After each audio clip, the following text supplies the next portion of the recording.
Bom dia, moçada! Tudo bem com vocês? Aqui quem vos fala é o professor Eugênio Bastos, canal Geogênio, a serviço dos alunos que gostam de estudar e passar em concursos. Moçada, vamos fortalecer o canal. Se inscrevam no canal, dê aquele like, compartilhe o vídeo e ajudem o professor Eugênio Bastos a democratizar o ensino da geografia.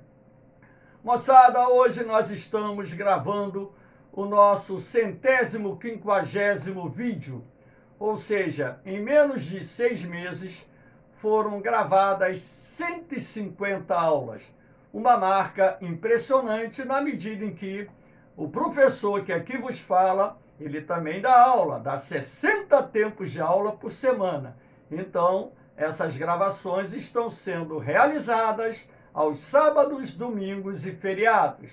E foi, de certa forma, uma marca impressionante. E agradeço a vocês, os seguidores do canal, pela força que estão dando ao meu trabalho. Valeu, moçada! No nosso encontro de hoje, falaremos sobre a prova da ESA de 2015. Então, vamos nessa, moçada, que está bom a beça, lembrando que algumas imagens que aparecem nas questões não são da prova, e sim imagens para enriquecer os comentários. Valeu? Estamos juntos e misturados. Primeira questão. O Índice de Desenvolvimento Humano, IDH, é utilizado como referência em estudos comparativos das condições de vida das populações.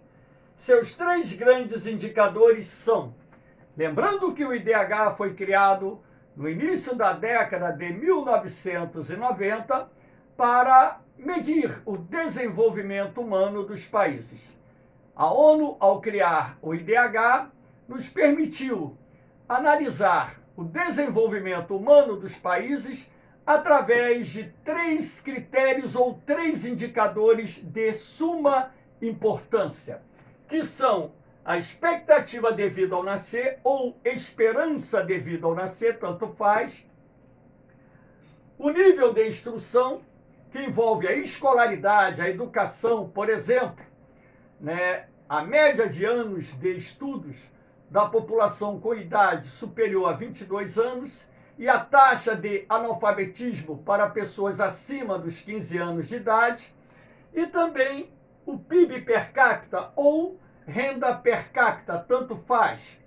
PIB é a soma de todas as riquezas produzidas no país, inclusive a arrecadação de impostos. Então, você faz a conversão do PIB em moeda nacional para dólar. E o resultado você divide da população total. Você vai ter o produto interno bruto per capita ou renda per capita, que tem o mesmo significado. Por curiosidade, agora, em 2020, o Brasil ocupava a 84ª posição no Índice de Desenvolvimento Humano, com IDH de 0,765, e o Brasil pertencendo ao grupo de países com alto desenvolvimento humano, apesar de, na atualidade, figurarmos na 12ª posição entre as maiores economias do mundo. O nosso IDH pode ser considerado ainda relativamente baixo. O pior indicador na composição do IDH brasileiro é a escolaridade, a educação. E o melhor indicador, logicamente, é a esperança de vida ao nascer, uma vez que o brasileiro está vivendo, em média, 76,5 anos. Um bom indicador para a expectativa de vida, uma vez que estamos próximo da expectativa de vida dos países desenvolvidos. Então, a resposta correta, letra E. A questão número 2. Sobre a atual dinâmica demográfica brasileira, assinale a afirmativa correta. O Brasil está deixando de ser um país jovem. O Brasil não está deixando, ele já deixou, né? Na verdade, ele já deixou de ser um país jovem. Se nós analisarmos as pirâmides etárias dos censos de 1980, 1991, 2000 e 2010, vamos perceber que a base da pirâmide, onde se concentra a população jovem, ela está ficando mais estreita. E, logicamente, que na medida em que a base da pirâmide vai se estreitando, isto é porque a taxa de natalidade e também a taxa de fecundidade estão diminuindo. Ora, se a taxa de natalidade está caindo, o percentual de jovens vai diminuindo. Então, hoje, a maior parte da população brasileira é composta por adultos, não mais por jovens. Então, na verdade, o autor da questão ele deveria ter colocado aqui: o Brasil deixou de ser um país jovem, que era a resposta mais adequada para a questão. Se fosse para a briga, para anular essa questão, ela deveria ser anulada, certamente. Por que a B não cabe? A participação relativa dos idosos vem declinando? Não, vem aumentando, na medida em que a expectativa de vida do brasileiro está aumentando desde a década de 1980. Se o crescimento vegetativo compreendido entre 1940 e 1970 não foi afetado pela redução da mortalidade. Claro que foi. Foi, aliás, nesse período que a queda da taxa de mortalidade e a manutenção da alta taxa de natalidade proporcionou uma alta taxa de crescimento vegetativo natural, ou seja, foi a época em que o Brasil registrou a maior taxa de crescimento vegetativo ou natural da sua história. D. A migração é um dos fatores de maior impacto na composição atual da estrutura etária do Brasil. Errado. O que tem a migração na composição da estrutura etária do Brasil? Primeiro, se nós levarmos em consideração a imigração, a vinda de estrangeiros para o Brasil, a imigração tem uma participação mínima no comportamento do crescimento da população brasileira. E se nós levarmos em consideração as migrações de fato, elas podem ter impacto na estrutura etária regional, não do país como um todo. Então, a afirmativa está errada. A taxa de mortalidade infantil equipara-se a dois padrões do conjunto dos países desenvolvidos. Quem dera. A taxa de mortalidade infantil no Brasil ainda é elevada quando comparada aos padrões dos países mais desenvolvidos. Essa taxa de mortalidade infantil hoje está um pouquinho acima de 14,6 para cada 1.000 crianças nascidas vivas, enquanto que nos países desenvolvidos, normalmente essa taxa de mortalidade infantil oscila entre 5 e 6 para cada 1.000 crianças nascidas vivas. Então, só restava aí, por eliminação, a letra A, que poderia levar essa questão à anulação. Porque quando diz que o Brasil está deixando de ser um país jovem, ele deixou de ser um país jovem já há algumas décadas, que a população adulta ultrapassou a população jovem. 3. Podemos classificar as fontes de energia como tradicionais, modernas e alternativas. Sobre as fontes de energia alternativas ou renováveis que causam menos impactos ao meio ambiente, podemos citar os seguintes exemplos: carvão vegetal, lenha, petróleo. Ora, o petróleo não é uma fonte de energia renovável, então você descarta. B. Eólica, solar e biomassa. Correto. As três fontes de energia são renováveis. Biomassa é toda e qualquer fonte de energia procedente de uma planta. Pode ser sementes oleaginosas, pode ser a cana-de-açúcar, o milho de onde se produz o etanol. As sementes oleaginosas produzem biocombustíveis. a lenha que pode ser usada na produção do carvão vegetal, que pode ser usado na geração de energia térmica, enfim. Hidráulica, solar e lenha. As três são fontes renováveis, porém não são aquelas que geram menor impacto, até mesmo porque a queima da lenha lança na atmosfera CO2. Biomassa, gás natural e petróleo. Gás natural e o petróleo são fontes não renováveis. Os principais combustíveis fósseis, petróleo e carvão mineral, são fontes não renováveis. Então, só restou aí a letra B de bola. 4. No romance O Tempo e o Vento, o escritor Érico Veríssimo descreve a história do Rio Grande do Sul e suas paisagens, que marcam a formação territorial da região.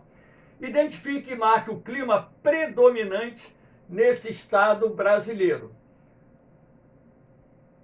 Clima predominante nesse estado brasileiro é o clima subtropical. Olha, esse termo predominante não está também muito correto não, né? O Rio Grande do Sul só tem o clima subtropical. Esse termo, né, dentro das classificações mais modernas de clima, né, ele não caberia, porque o Rio Grande do Sul só tem o clima subtropical.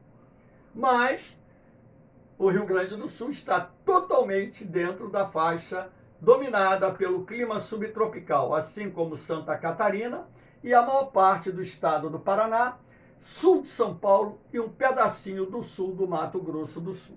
Então, coloquei esse mapinha dos climas brasileiros para que vocês tivessem uma real noção da distribuição dos climas em nosso país. A questão de número 5.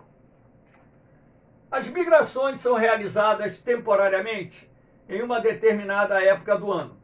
É o caso de trabalhadores rurais que se deslocam em certas épocas do ano, por exemplo, na colheita de algum produto, e retornam após alguns meses, com o término do trabalho. O termo deslocamento populacional, que completa corretamente o texto acima, é migrações sazonais. Pendulares são aquelas migrações de curta direção, tá certo? Então, aqui ele está citando exemplo de trabalhadores agrícolas, que trabalham na agricultura, como boia fria, como volante, o peão, o que seja, né? Esses trabalhadores são contratados para trabalharem em determinadas épocas do ano. E quando ocorre o fim do período de colheita, por exemplo, eles retornam. Muitos desses trabalhadores, por exemplo, vêm lá do Nordeste trabalhar aqui no Centro-Sul, em época de colheita, permanecendo aqui na nossa região alguns meses. Então, a migração pendular, por ser um movimento de curta duração, não está vinculado à questão da sazonalidade, que normalmente essa sazonalidade ou é determinada pelo clima ou é determinada por uma atividade econômica qualquer. Então, aqui nós temos as migrações sazonais, a resposta correta. O êxodo rural não pode ser, porque o êxodo rural é um movimento migratório definitivo do homem do campo para a cidade. Migrações intrarregionais são aquelas realizadas dentro de uma própria região. Pode ser também o êxodo rural, pode ser uma migração rural-rural, uma migração urbana-rural, enfim. Ou qualquer outro tipo de migração que possa ocorrer dentro de uma região. Intra é no interior de uma região. Interregionais é o nome que se dá àquelas migrações realizadas entre duas regiões. Por exemplo, trabalhadores do Nordeste que vêm para o Sudeste estão realizando aí uma migração intrarregional. Mas a migração interregional, ela não necessariamente está vinculada à sazonalidade. Na maioria dos casos, esse tipo de migração interregional acaba sendo definitiva. Na maioria dos casos, nós temos também as chamadas migrações de retorno, quando as pessoas desiludidas acabam retornando aos seus municípios, estados de origem, localizados em outras regiões do país. Vamos à última questão. O território brasileiro possui vários tipos de florestas e de vegetação arbustiva e herbácea. São exemplo de formações arbustivas. Arbustos a gente considera árvores de pequeno porte. Então nós vamos ter aqui o exemplo da caatinga, repare aqui o tamanho dos arbustos, e nós vamos ter o exemplo do cerrado como vegetação arbustiva. Apesar de no cerrado você também encontrar nas áreas mais úmidas a vegetação arbórea, ou seja, composta por árvores de maior porte. Mas quando se fala em vegetação arbustiva, nós temos como exemplos clássicos aqui no Brasil o cerrado e a caatinga. Essa imagem da caatinga, por curiosidade, é na época da seca, onde é possível perceber que os arbustos estão desfolhados, né? E essa época do cerrado, essa imagem do cerrado aqui, é da estação chuvosa. Vocês percebem que está verdinho, né? É o período chuvoso da vegetação do cerrado, que é uma vegetação que domina boa parte do Brasil central, enquanto que a caatinga está presente lá no sertão nordestino.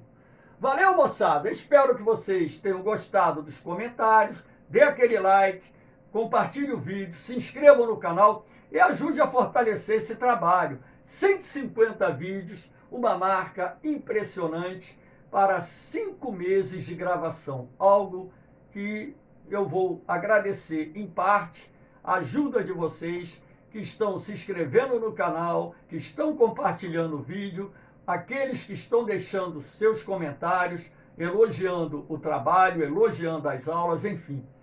Isso motiva para que eu consiga realizar mais aulas, gravar mais temas e atender aquilo que vocês vão precisar para passar nos concursos que, porventura, venham fazer ao longo das suas vidas. Muito obrigado do meu coração, um forte abraço para vocês. Eu vou, mas eu volto, hein? Fui!